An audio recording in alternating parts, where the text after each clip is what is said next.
We heard from Italy earlier where the number of people to have died from the coronavirus there went up sharply yesterday by 133 in a day to 366.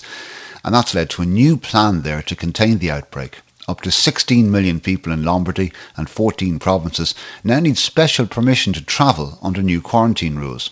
Prime Minister Giuseppe Conte also announced the closure of schools, gyms, museums, nightclubs and other venues across the whole country. Let's speak to Eoghan Corry, editor of Travel Extra. Morning, Eoghan. Good morning, Gavin.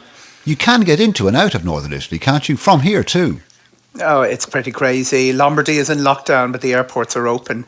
And there's a feisty video put up by Milan Bergamo Airport this morning saying we're open, and 3 Ryanair flights are flying off merrily to northern Italy today. I'm not sure that they're the highest load factors in Ryanair's history, but they are continuing and they are bookable. You can get yourself a flight to Milan for €25 next weekend if you have the inclination. Is there any movement across Europe to restrict flying at the moment? It's a very, very controversial situation. What we're seeing is government by government decisions to close off flights. 5 countries have now shut down the flights, and they do it pretty suddenly. Romania did it last night, and there's a controversy growing in the UK at the moment. But while Ireland hasn't closed off flights, Aer Lingus has decided to end the services to northern Italy.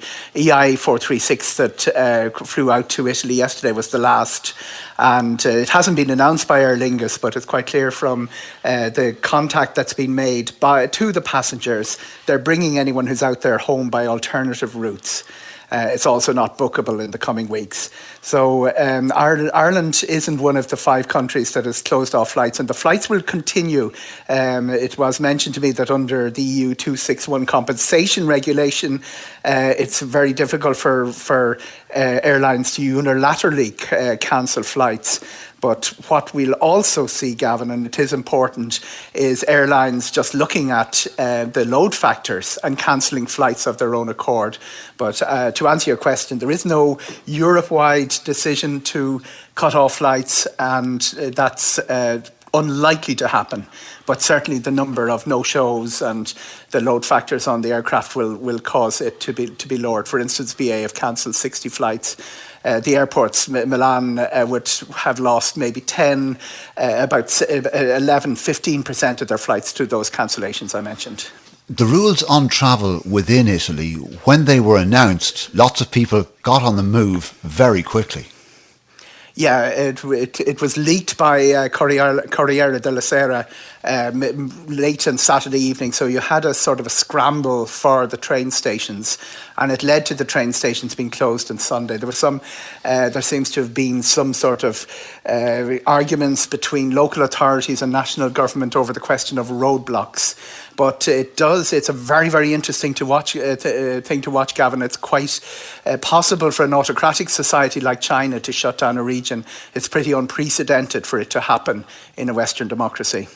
Oh, and there are lots of people listening this morning who have travel plans over the next weeks and months and who are now beginning to question whether they should go ahead with them and don't know whether they can cancel, when they should cancel, will they get their money back.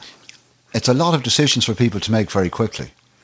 A lot of decisions, and some closing down a region creates extra problems for it, because normally you'll have, with flight disruption insurance, it's an extra tenner on a single trip or 17 on an annual policy. That kicks in once there's a government advisory. But until now, governments have tended to, advice sections have tended to close down a country like the Irish did with China. Closing down a section of a country creates a problem. The uncertainty is most devastating in that people travelling with travel plans which have nothing to do with Italy. It more or less fell off a cliff about a week ago. About 25-30% of the forward bookings didn't take place that would be expected. It's not the As in busiest new time of the bookings. year, but it's creating cash flow problems for airlines. It's also creating problems for travel agents, some of whom have seen their business decline by 80%.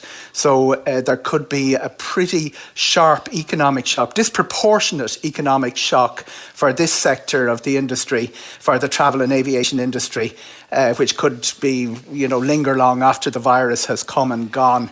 And we could see we saw already one airline come down, and we could see another major casualty, and possibly two over the next 2-3 weeks. And as anybody who's been in a large airport over the last number of weeks will know, it's leading to fairly tense scenarios at those airports too.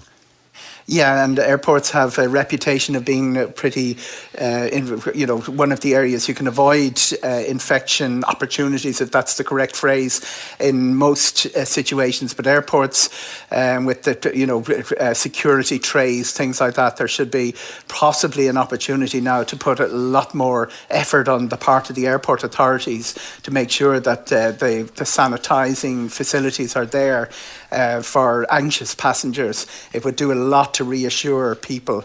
But there is a specific problem faced by the cruise industry, in that last night there was a directive from the US State Department to say that they're advising US citizens, especially those with pre-existing conditions, not to cruise. The entire international cruise industry relies very, very heavily on the US.